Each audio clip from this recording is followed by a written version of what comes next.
Bonsoir tout le monde, ce soir c'est un tuto un peu spécial puisqu'au lieu d'être un tuto sur Canvas Studio ou Design Space, ça va être un tuto Inkscape tout simplement. Alors pas pour de la vectorisation, hein, puisque le tuto vectorisation je l'ai déjà fait, mais parce qu'il y a quelqu'un qui m'a demandé en fait si c'était possible de faire tout ce qu'on fait en fait sur les logiciels de découpe, si c'était possible de les faire directement avec Inkscape. Hier, j'ai regardé un petit peu les outils d'habitude dont je me sers jamais, hein, puisque moi je vectorise tout simplement. Enfin, je fais que vectoriser avec Inkscape. Donc j'ai regardé un petit peu les outils et en fait tout est très similaire. On peut faire exactement la même chose. Voilà, je vais faire un condensé rapide des tutos, des principaux tutos que j'ai fait. Euh, alors j'ai préparé à l'avance hein, pour que ce soit un peu plus rapide. Donc là, je commençais par le tuto avec les prénoms et le mot famille. Donc là, j'ai déjà préparé, j'ai déjà écrit. La police, celle-là, c'est la même que dans mes tutos, c'était Lucida Bright. Celle-là, c'est Joseph Sophia. Voilà, donc j'ai préparé déjà les lignes pour aller plus vite. Alors, quand vous ouvrez sur Inkscape, vous écrivez, vous la page, enfin, les paramètres de base, vous avez différentes fenêtres qui sont ouvertes selon ce que vous utilisez, etc. Donc par exemple ici vous avez fond et contour, donc quand vous cliquez dessus ça permet justement de changer le fond et le contour. Donc là j'ai le fond en noir, donc là je vais enlever le fond noir et le contour, j'avais pas de contour, donc là cette fois je vais le mettre, voilà. On voit bien que hein, c'est écrit lettre par lettre, c'est pas fusionné encore, d'accord, on le fera après, c'est pareil. Donc là pour venir incruster donc ma ligne de prénom, je vais copier et coller la ligne de prénom justement. Et je vais venir cliquer sur ici chemin et dilaté. Voilà, donc ça va faire la ligne de décalage. En fait, c'est l'équivalent de la ligne de décalage, sauf que du coup, l'objet de départ disparaît. Donc c'est pour ça que je l'ai copié et collé avant. Voilà. Si vous remarquez bien, quasiment toutes les commandes hein, d'Inkscape ont un raccourci. D'accord, un raccourci clavier. Alors du coup, ceux qu'on utilise beaucoup, on va les retenir sûrement. Donc là, ici, c'est CTRL plus parenthèse. Donc vous voyez, si je fais, ça le fait directement. Voilà, donc je vais faire mon décalage. Quand je suis à peu près content de ce que j'ai, je sélectionne tout et pareil ici sur le côté là j'ai une espèce de trois barres horizontales c'est les outils pour aligner, distribuer les objets etc. Donc ici je vais venir centrer verticalement et horizontalement. Hop, je vais remonter un peu, je vais peut-être rezoomer un peu, voilà.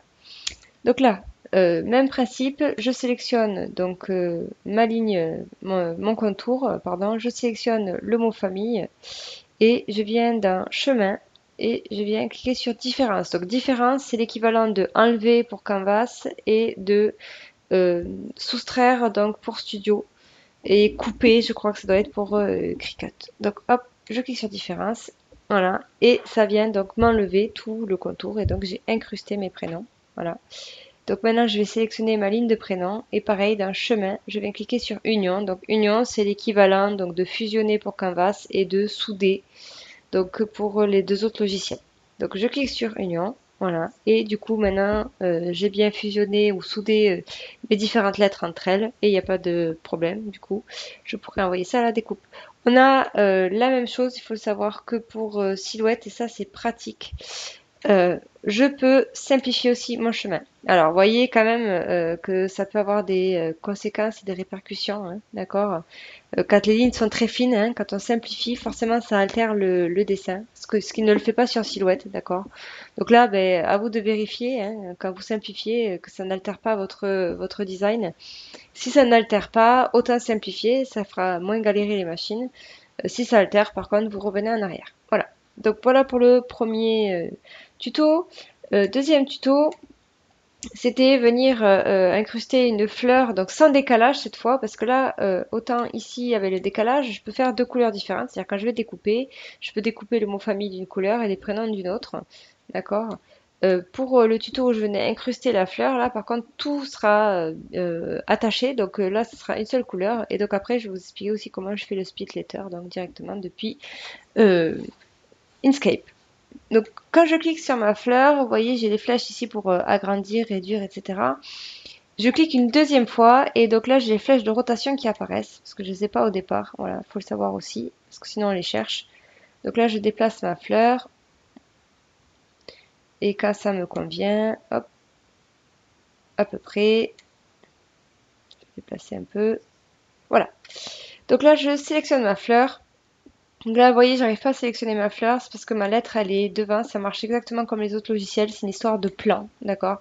Donc là, je viens cliquer sur Objet et descendre à l'arrière-plan. Voilà. Et ça me permettra de sélectionner ma fleur qui est au-dessus. Voilà.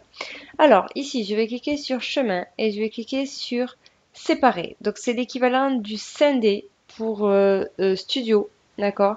On l'a pas par contre sur Canvas, cette possibilité. Donc sur Canvas, c'est pour ça qu'il faut mettre une forme par-dessus et venir diviser les deux, d'accord? Mais c'est vrai que c'est très pratique parce que ça fait gagner du temps. Donc là, je sélectionne uniquement mon contour. Alors là, vous voyez, j'ai pas attrapé le contour. Hop, il faut que j'arrive à trouver un endroit. Voilà, ça doit être là. Donc je sélectionne mon contour. Je sélectionne ma fleur, ma lettre, pardon, et je viens cliquer sur chemin et union. Donc c'est ce que je disais tout à l'heure, c'est l'équivalent de fusionner, souder. Donc ça donne ça en fait, hein. Voilà, j'ai fusionné le fond de ma fleur à ma lettre et toutes les découpes de ma fleur sont à côté. Donc évidemment là je reviens en arrière. Alors maintenant, donc ici c'est pareil que sur Silhouette, c'est l'équivalent en fait du tracé composite. Je sélectionne les tout, j'ai pas besoin de me soucier des plans comme sur Canvas puisque c'est pas, je vais pas venir faire l'équivalent d'enlever. En fait, je vais pas faire la différence. Ici, je vais faire donc l'exclusion. Voilà, donc en fait, hop, c'est l'équivalent du tracé composite de Silhouette qui est très pratique parce que là, du coup, on n'a pas besoin de regarder comment sont positionnées les formes. Ça va créer un vide là où ça se chevauche, en fait, tout simplement. Et donc, du coup, ça récrée notre fleur comme on l'a voulu. D'accord? Alors ensuite, ici, je vais venir mettre un rectangle. Alors, mon rectangle, c'est normal puisque j'ai le fond, enfin, donc en noir. Donc là, hop, je vais enlever le fond et puis je vais mettre le contour en noir. Ce sera plus facile. Hop, voilà. Alors non, pourquoi il n'a pas voulu me mettre le contour?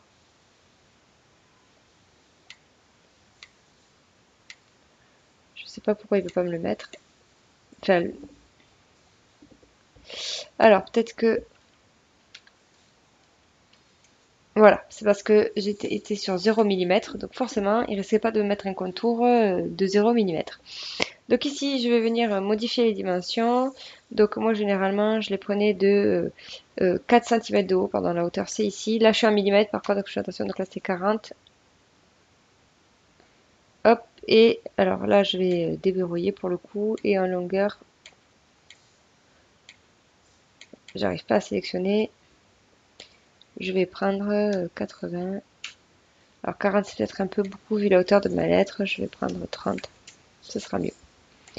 Donc là, pareil, celui-là, je le copie, je le colle, parce qu'après, je vais en avoir besoin de l'équivalent, mais cette fois en 4 mm de haut.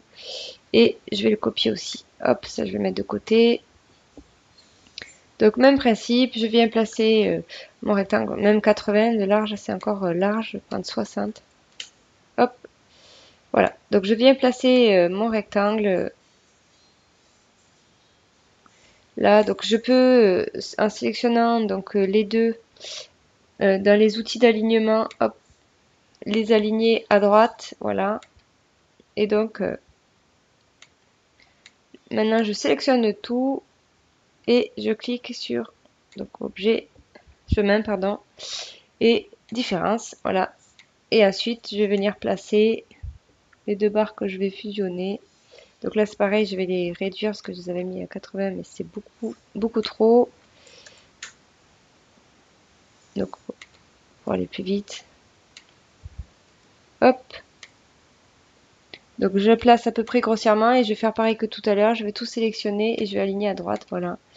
Donc là, on va zoomer un peu. Ouais, c'est bon. On est bon là, hop. On sélectionne le tout. Voilà, j'ai pas sélectionné ma lettre. Je vais, hop, je sélectionne le tout et je viens cliquer sur chemin union. Et voilà ma split letter qui est créée. Donc après, bon, pour le prénom, c'est le même principe. J'écris le prénom. Soit j'étire assez pour que le prénom chevauche à ce niveau-là et à ce niveau-là et je fusionne. Enfin, je fais l'union, voilà. Soit j'écris un tout petit peu plus petit et je laisse le prénom entre guillemets flottant. Et comme ça permet de l'écrire d'une autre couleur si j'en ai envie. Voilà. Alors, dernier tuto, donc c'était venir incruster ici. Donc moi j'avais mis un Groot dans le logo Adidas. Donc même principe, là je vais pardon. D'abord, je copie, je colle celui-là, parce que, hop, je vais avoir besoin, comme tout à l'heure, de créer, hop, contrôle, et c'était la parenthèse pour la dilatation. Ah, non, c'est vrai que j'ai oublié de faire ça. Parfois, quand il veut pas, cliquez sur dégrouper, voilà, et après, ça marche. Voilà. Donc là, hop, je dilate un peu. Alors, là, le souci, c'est que on va avoir toutes les découpes intérieures qu'on veut pas, parce que du coup, là, on veut pas du tout qu'il y ait de logos qui apparaissent. Voilà. Donc, en fait, on va ici, pareil, je vais faire objet et non, pardon, chemin, et je vais cliquer sur séparer. Voilà. Et je vais récupérer que le contour. Voilà. Tout le reste, hop, je le supprime. Donc là, alors lui, on va le mettre d'une autre couleur pour qu'on puisse un petit peu voir ce qu'on fait. Donc dans le fond, hop, je vais mettre, voilà, comme ça me permettra d'y voir plus clair. Je vais pas tout sélectionner. L'outil de sélection est moins sensible que sur les autres logiciels. Donc là, j'ai tout sélectionné. Voilà, donc outil d'alignement, tac, et je viens centrer horizontalement et verticalement. Voilà. Alors, je sélectionne mon contour, je viens sélectionner mon logo et pareil, chemin, et je vais cliquer sur différence. Voilà. Et du coup, c'est bon, mon groupe apparaît bien incrusté dans mon logo Adidas. Voilà. Donc du coup, ce petit, voilà, c'est pour les outils essentiels. En fait, c'est ceux qu'on utilise. Voilà, je crois que je les ai à peu près tous faits, hein. Celui qui est très pratique, hein, c'est l'histoire de dilater. Et ça, en fait, ça permet aussi d'épaissir les lignes. Vous voyez, si par exemple je prends le Groot ici et que les lignes, j'estime que les lignes sont trop fines, en faisant donc la dilatation, alors celui-là je l'avais pas découpé non plus, hop, découpé, voilà. En faisant la dilatation, vous voyez, ça épaissit les lignes. Et alors là, c'est pas juste épaissir visuellement, ça épaissit vraiment les lignes hein, pour le coup. Donc vous allez avoir des lignes de découpe qui vont être séparées de plus de centimètres que ce qu'elles étaient avant. Voilà.